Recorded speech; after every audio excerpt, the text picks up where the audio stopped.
Welcome to Pindar Poetry. We hope you learned something new.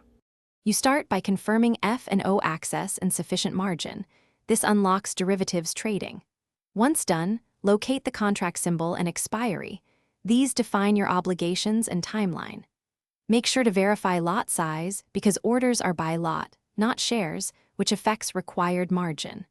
Also review intraday versus carryover rules so you don't accidentally square off or hold overnight without adequate funds. Take these steps now to avoid order rejections and unexpected leverage.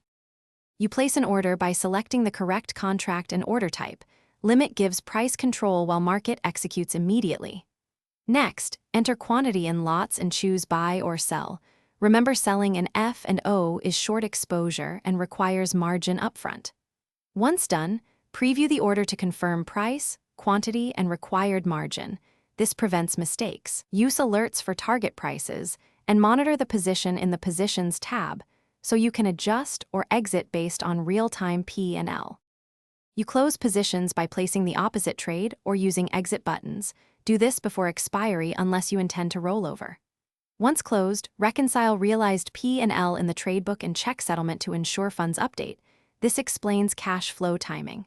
If something goes wrong, an order fails or margins spike, check available margin, correct contract symbol, exchange trading status, and any open pending orders. Quick fixes: top up margin, cancel conflicting orders, or contact Groww support with screenshots. Thanks for watching. Consider subscribing if we helped you.